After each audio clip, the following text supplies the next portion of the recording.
Petite histoire du souverainisme en France, y compris à l'époque où il ne portait pas encore ce nom. Au sortir de la Seconde Guerre mondiale, je l'ai déjà évoqué, l'idée européenne est largement dominante.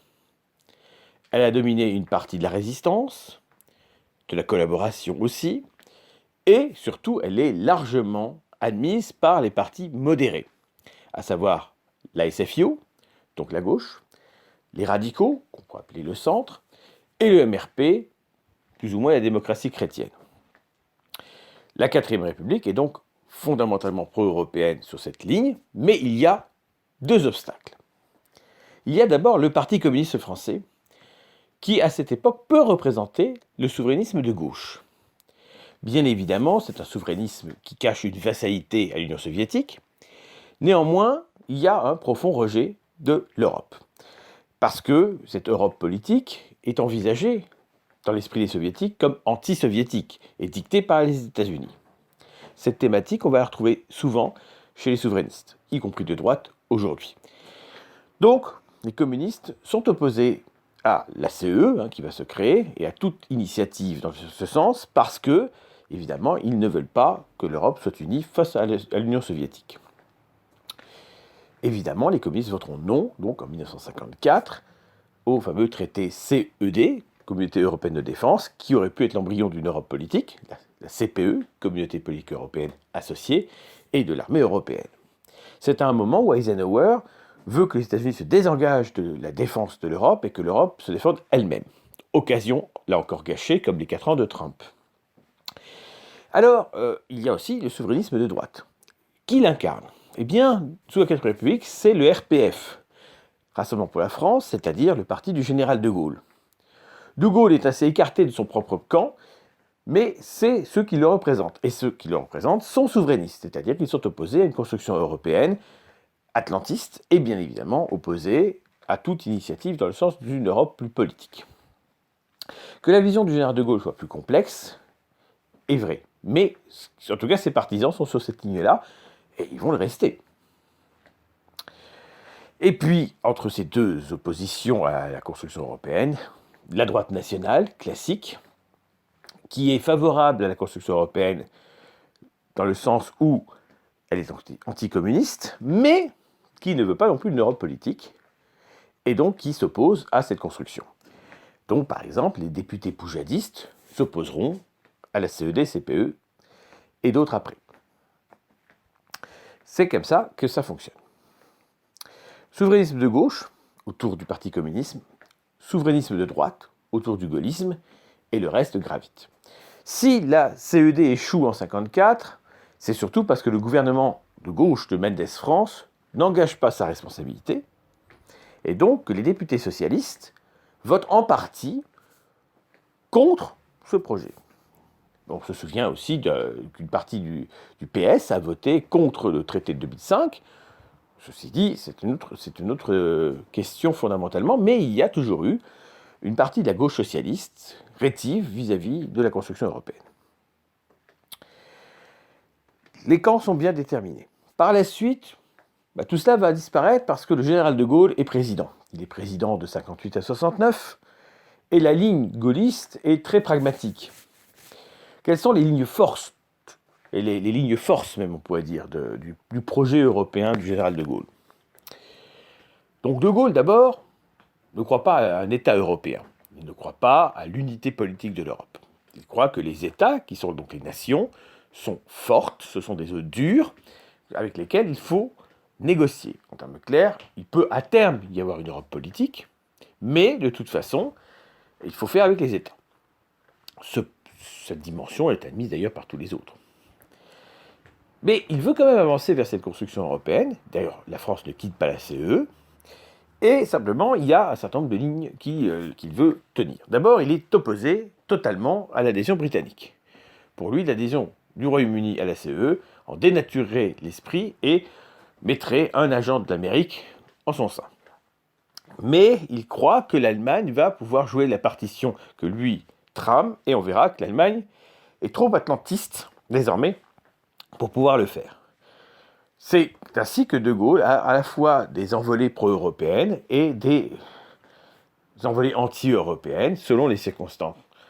Mais il a compris la nécessité d'une Europe à terme unie, et donc ce n'est pas un souverainiste. Il peut l'être parfois. Par contre, ses partisans sont beaucoup plus souverainistes que lui. Et c'est bien le problème du gaullisme. Alors il y a un gaullisme pro-européen qui existe d'une certaine manière, et puis un gaullisme anti-européen, mais les choses sont complexes. Le gaullisme en tant que tel n'est pas tellement favorable à une Europe politique forte, ça c'est clair. Alors, De Gaulle donc, c'est une chape de plomb. Par la suite, il y a toujours eu à droite une opposition entre des pro-européens, on va dire Giscard d'Estaing par exemple, et les anti-européens d'origine, comme Jacques Chirac. Sous l'influence de Marie-France Garot dans les années 70, et à la tête du RPR, Jacques Chirac est sur une ligne clairement souverainiste. Il n'est pas question d'avoir une Europe politique. Néanmoins, il est pragmatique. Et quand il sera président, il fera exactement le contraire de ce qu'il faisait dans les années 70. Donc Giscard et, on va dire, l'UDF est pro-européen, le RPR est rétif. Et en tout cas, au sein du RPR, il y a des anti-européens rabiques. Alors, Mitterrand arrive président en 81, la droite est exclue du pouvoir. Chirac, d'après Giscard, a un rôle dans la victoire de Mitterrand. Et ce qui est certain, c'est que Mitterrand, lui, ne va pas être sur une ligne eurosceptique ou souverainiste. Certes, il y a, chez Mitterrand, des réticences, on le voit par exemple vis-à-vis de la réunification allemande, qu'il négocie en obtenant l'acceptation de l'euro par une Allemagne qui tenait à son marque fort. Et évidemment, il a fait des gestes forts avec Kohl, comme Giscard en avait fait avec Helmut Schmidt, dans le sens, malgré tout, d'une Europe plus politique. Mitterrand n'est pas souverainiste, même si parfois il avait des réticences vis-à-vis d'un certain nombre de pays d'Europe. Et en tout cas, Chirac, lui, va progressivement atténuer une partie de ce souverainisme qu'il mettait en avant, mais il y a des courants clairement souverainistes, comme Philippe Séguin, par exemple, qui est clairement sur une ligne souverainiste et qui va inspirer beaucoup de gens encore jusqu'à aujourd'hui.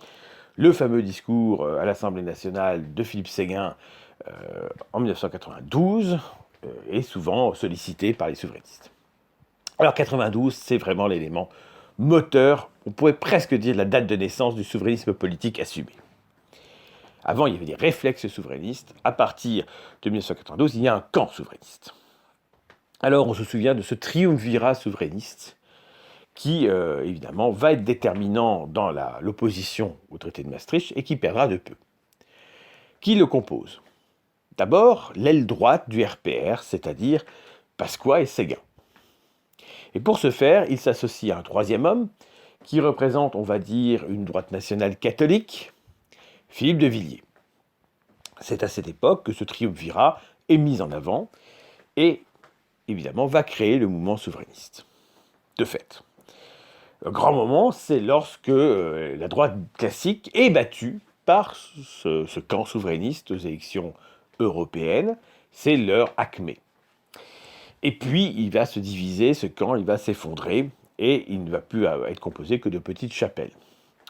Pourquoi ? Parce qu'il y a un parti qui est effectivement extrêmement puissant et important, qui occupe l'espace, c'est le Front National, qui va devenir Rassemblement National, et qui est quand même sur une ligne souverainiste. Parce que il a eu le sentiment, ce parti, qu'il fallait étouffer ce souverainisme qui pouvait lui faire concurrence. De même qu'il a écrasé tout ce qui pouvait être nouvelle droite.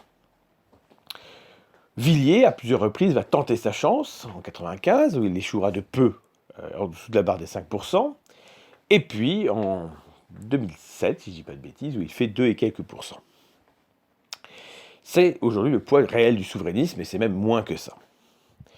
Après l'échec des présidentielles de 2017, Marine Le Pen abandonne le discours anti-européen. Certes, elle ne devient pas pro-européenne pour autant, mais le discours anti-euro et anti-UE n'est plus porté. Celui qui y tient le plus, c'est Florian Philippot, qui donc va être amené à quitter le Front National et donc le Rassemblement National. Philippot va donc s'isoler et il va devenir de plus en plus marginal en politique, sur une ligne de plus en plus radicalisée anti-européenne, centrée autour du Frexit, obsession énarque qu'il partage avec Asselineau de l'UPR. Asselineau était plus ou moins un second couteau du RPF de Pasqua, et évidemment, il est passé par d'autres petites chapelles, comme le Rif de Couteau, voilà, autre petit mouvement souverainiste. Alors, il est dit que ce serait Paul-Marie Couteau qui aurait utilisé le terme de souverainisme pour désigner le discours français rétif à l'Union européenne, le prenant au vocabulaire québécois. En tout cas, ce souverainisme, sous le nom de souverainisme, va émerger et elle va multiplier les chapelles. Beaucoup de ces chapelles se revendiquent de la figure du général de Gaulle. Comme je l'ai dit, le courant gaulliste est souvent eurosceptique, de Gaulle lui-même ne l'était pas. Et les plus gaullistes, ceux qui utilisent cette étiquette le plus souvent, mettent en avant donc ce discours eurosceptique. C'est le cas bien sûr de Dupont-Aignan, qui en représente parfaitement l'équation, même s'il lui aussi a mis de l'eau dans son vin et ne prône pas en permanence la sortie de l'Union européenne ou l'abandon de l'euro. Donc il y a aujourd'hui un camp souverainiste de droite, je viens de le décrire. Il y a un camp souverainiste de gauche. Et là aussi, on l'oublie, en 1992, il y a eu des soutiens de gauche à ce triumvirat, notamment Jean-Pierre Chevènement. Jean-Pierre Chevènement est moins anti-européen sans doute que Pasqua ou Séguin. Mais il est sur cette ligne souverainiste, la souveraineté de la France et tout cela.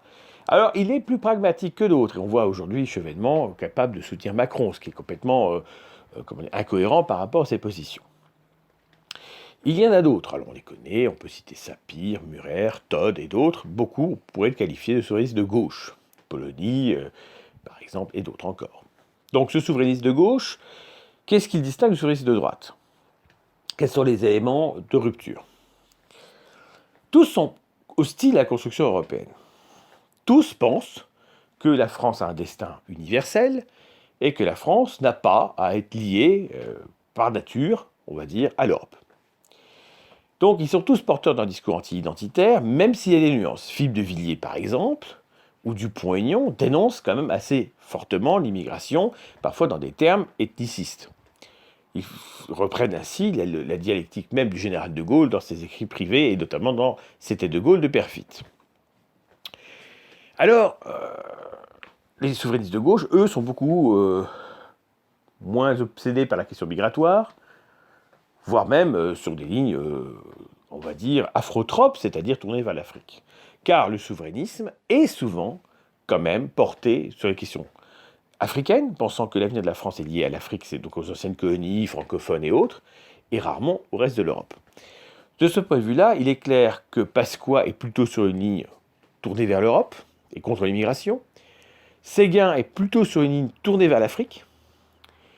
Et Philippe de Villiers, lui, est un peu ambigu, parce qu'il est l'héritier du christianisme français, donc il y a un universalisme chrétien chez Philippe de Villiers qui le pousse vis-à-vis aussi des questions africaines, mais il est beaucoup moins marqué par ce thème finalement que les autres, même s'il envoie des signaux dans ce sens parfois. Par rapport au nationalisme, effectivement, le souverainisme est beaucoup moins anti-immigration, c'est une caractéristique principale, et on se souvient de ces fameuses phrases qu'Asselineau m'avait opposées en 2013 sur Twitter en disant que nous étions, selon lui, plus proches des Maliens que des Lettons. Bon. Ce souverainisme-là, on le retrouve aussi à gauche, Mélenchon s'énervant en disant « Vous en connaissez, vous, des Lituaniens ?» Bon. Où lui aussi est complètement sur un tropisme colonial. Donc, d'une certaine manière, l'héritier du souverainisme de gauche, c'est Jean-Luc Mélenchon, qui pourtant a été un partisan de l'Europe politique par le passé, y compris dans ce numéro de 1993, je crois, de Crisis, la revue de la Nouvelle Droite, où il parle de nation européenne. Ce qui veut dire que c'est quand même quelqu'un de très opportuniste. Mais il est là, aujourd'hui, dans l'héritier de la gauche anti-européenne, qu'a été le PCF. Pour résumer, le souverainisme de gauche, c'est l'héritage communiste. Le souverainisme de droite, c'est l'héritage gaulliste. Et donc, pour ces camps, être pro-européen, c'est être dans le système, c'est-à-dire être entre le PS et, on va dire, les LR. Alors, on voit qu'il y a toujours au sein des LR un courant souverainiste. Retailleau et Ciotti eux-mêmes sont plus ou moins souverainistes. Le camp pro-européen des LR, c'est celui qui est assez mou, à l'image de la candidate des présidentielles. Donc, là aussi, le droite modéré pro-européenne a quasiment disparu, elle a quasiment été absorbée par Macron. tout simplement, qui est en monopole du discours européen, puisque personne ne lui conteste, ou presque, cela, alors que son discours, en réalité, est là aussi tourné vers l'Afrique, comme chez les souverainistes, très atlantiste en même temps, ce qui est différent, très soumis aux États-Unis, et donc pas du tout vraiment européiste. En réalité, c'est un faux européisme, mais voilà. Donc, aujourd'hui, pour simplifier, les européistes, entre guillemets, sont pour Macron, et les anti-européens sont donc l'opposition, c'est-à-dire essentiellement LFI et le RN. Mais LFI et le RN sont une opposition qui a renoncé à un discours anti-Union européenne trop fort. Ni l'un ni l'autre ne prônent une sortie de l'UE et l'abandon de l'euro. Je reviens dessus.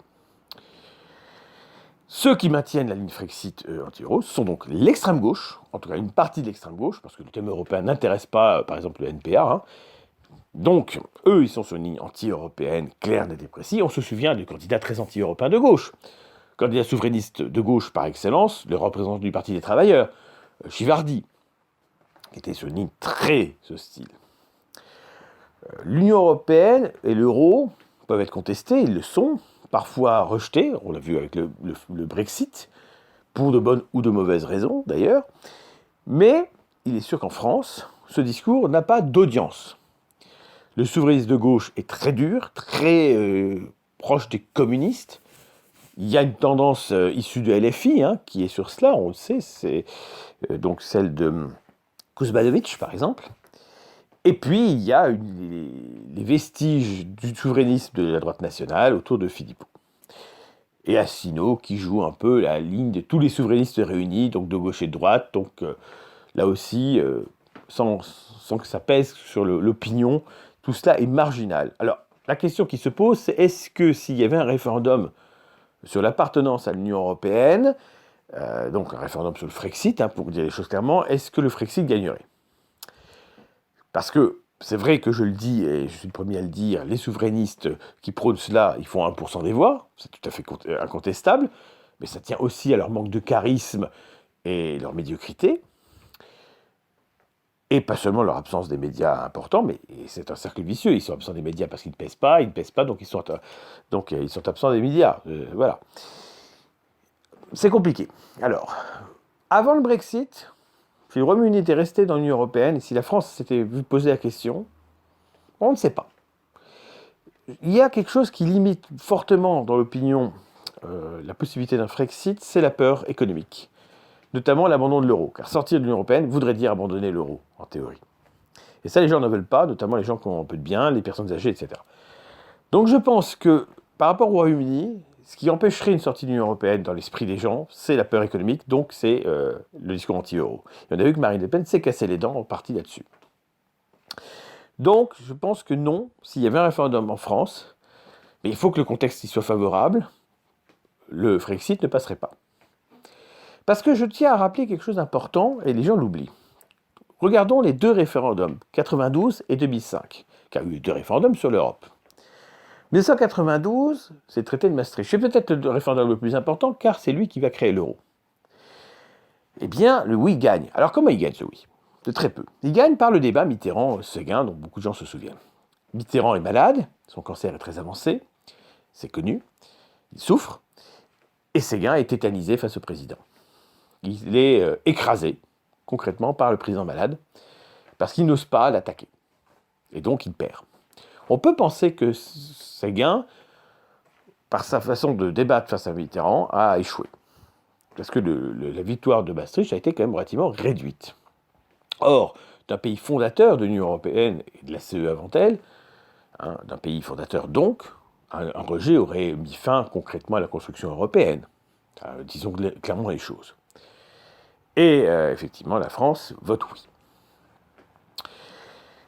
Alors, dans ces conditions, eh bien, c'était de justesse. Mais analysons le contexte. Au-delà de la maladie, Mitterrand était au pouvoir depuis 11 ans. C'est un homme usé par le pouvoir, usé médiatiquement. Il y a eu un nombre de scandales sous son mandat absolument considérable. Il y en avait déjà eu un peu sous Giscard avant. Donc, c'est quelqu'un qui n'a pas une opinion publique très favorable. Il est sur la fin de règne, Et c'est à ce moment-là qu'il y a un référendum. On ne parle pas d'un président qui vient d'être élu, qui a une dynamique derrière son élection et qui lance un référendum derrière.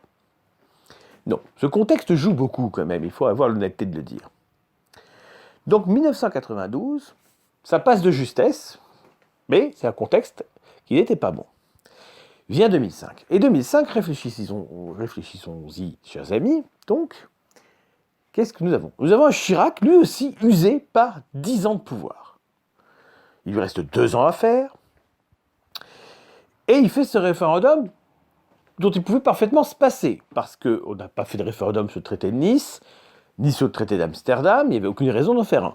Mais il y avait ce mot constitutionnel, ce mot gadget, qui avait été rajouté pour flatter Giscard notamment, qui avait mené une pseudo-convention, rédigeant une pseudo-constitution. Il s'agit en réalité d'un traité de synthèse qui reprend tous les traités antérieurs, et puis en plus avec toutes sortes de symboles catastrophiques. Mois d'avril 2005, on décide d'ouvrir les pourparlers d'adhésion avec la Turquie, donc ça c'est une catastrophe. Il y a la fameuse directive Bolkestein qui choque les travailleurs, et donc notamment les gens de gauche.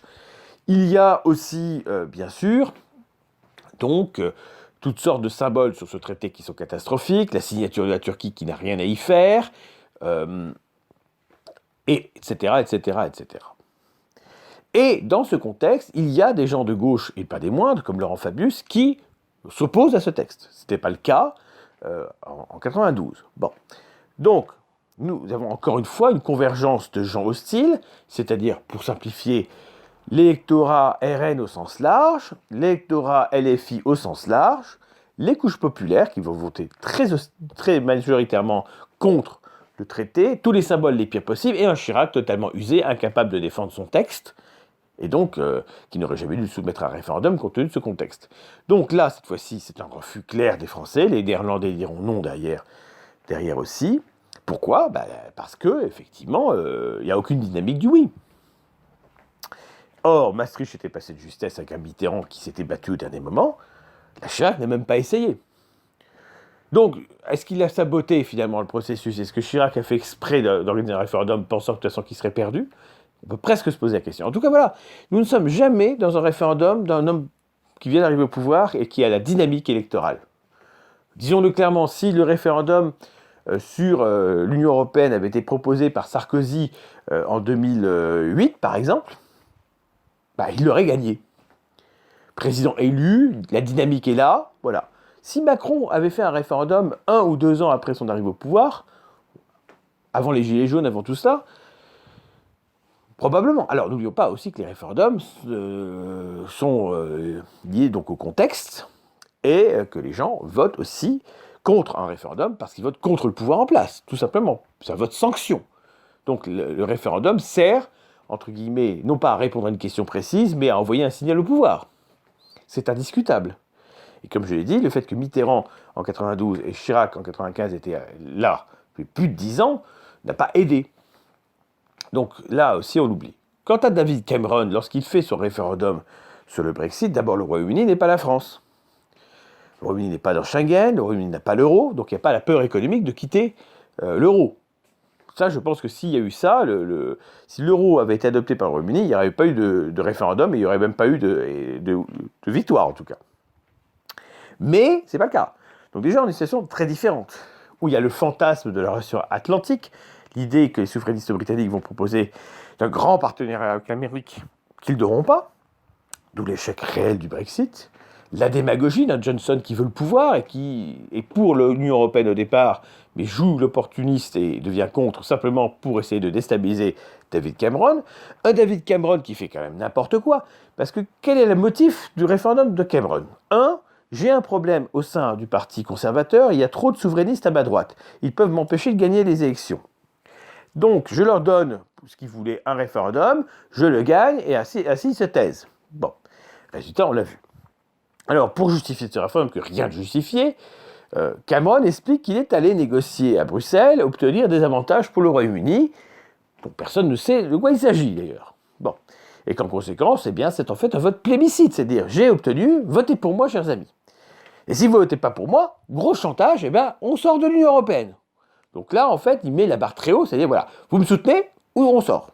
Oui, sauf que David Cameron n'est pas soutenu, qu'il est usé par le pouvoir lui aussi, et qu'il est agaçant.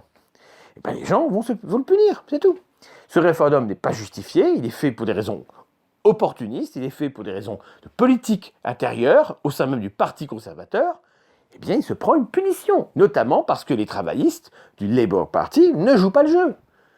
Car si le Labour avait pris position contre la sortie de l'Union européenne, je pense que le Royaume-Uni serait toujours au sein de l'Union européenne. Mais le Labour a laissé les conservateurs se débrouiller avec leur référendum. Et donc les couches populaires britanniques, asphyxiées par la propagande des tabloïds anti-UE, s'est fait berner. Les couches populaires ont pensé qu'elles allaient défendre leur identité en quittant l'Union européenne, alors qu'en réalité c'était le Royaume-Uni qui était responsable de l'aliénation du pays, les propres gouvernements. Et le résultat est la catastrophe du Brexit d'aujourd'hui. On voit bien qu'en matière d'immigration, c'est une catastrophe, et dans les autres domaines, c'est pas brillant. Il y a encore des gens pour nous expliquer que le Brexit, c'était formidable. Parce que ce Brexit a été obtenu par référendum dans un contexte très particulier, et qu'en réalité, dans un autre contexte, eh bien, le Brexit aurait été rejeté. Aujourd'hui, vous faites le même référendum dans le contexte actuel, pour dire retournons dans l'Union européenne, et le Royaume-Uni retourne dans l'Union européenne. Voilà, c'est comme ça que ça fonctionne, parce que les gens ont compris qu'ils s'étaient fait berner. Mais c'est trop tard. Alors, quand est-ce que le Royaume-Uni va revenir dans l'Union européenne? Je ne sais pas. Est-ce qu'il va revenir? Probablement. Moi, je vous le dis, le Royaume-Uni, probablement, va retourner dans l'Union européenne. Je me trompais, je me suis trompé sur le Brexit, je pensais qu'il ne passerait pas. Mais mon intuition, c'est qu'ils vont revenir. Alors, après, avec qui? Il faut d'abord un changement de gouvernement, il faut que les conservateurs soient balayés, etc. Est-ce que les travaillistes auront le courage de faire cela? C'est pas exclu. Bah, évidemment, c'est le Royaume-Uni des travaillistes n'est pas le Royaume-Uni qu'on veut non plus. Hein. Mais bon, vous l'avez compris. Voilà, j'ai essayé d'être à l'essentiel. Donc aujourd'hui, en 2022, du fait que le LFI et le RN, même s'ils sont héritiers par certains aspects des souverainistes de gauche et des souverainistes de droite, ont renoncé à l'idée souverainiste dans les faits. Dans les paroles, parfois, ça ressurgit, mais en tout cas, pas question de rompre avec l'UE. Donc, ceux qui sont contre l'UE sont relégués à la marge de ces partis. Ils en sont parfois issus de scission, et ils sont à la marge. Donc le souverainisme d'extrême gauche aujourd'hui est très marginal en réalité. Il tourne autour de petites chapelles et d'individualités. Le souverainisme de droite, c'est à peu près pareil. Chevènement lui-même, comme je l'ai dit, s'est rallié à Macron, et puis Reconquête, le nouveau parti donc, de Zemmour, n'a pas pris le discours anti-UE non plus. Il y a un côté souverainiste au RN et chez Reconquête, c'est sûr, mais ce n'est pas matérialisé par des propositions en ce sens. Et il y a des pro-européens, par ailleurs, à Reconquête. Et même au RN, sans doute. Voilà, donc par ailleurs, le grand courant idéologique, j'en avais parlé longuement dans un audio et une conférence de droite, c'est la nouvelle droite. Et la nouvelle droite a toujours été européiste. Mais son européisme est beaucoup plus authentique que celui de Macron, bien sûr. Voilà, j'ai essayé d'aller à l'essentiel de ce sujet délicat. Et pour moi, quand je vois des discours souverainistes sur Internet, souvent, je constate que c'est surtout des discours, en réalité, ethnophobes. Ce sont des discours où on nous explique qu'il n'y a pas d'identité européenne, que l'Europe n'existe pas, ce n'est qu'un continent. Voilà, donc un discours où il n'y a finalement rien en commun entre Européens. Et dans le même temps, ces gens nous expliquent que tout le monde peut devenir français, qu'il y a des millions de gens qui sont d'origine africaine qui sont français, etc. Voilà, donc non à l'Europe, oui à l'Afrique, ça se résume comme ça. C'est pas le cas de tous les souverainistes, mais c'est souvent le cas. Et souvent le cas des figures souverainistes, qui d'ailleurs n'hésitent pas à utiliser des arguments antiracistes et antifascistes contre les gens de droite qui seraient pour l'Union européenne.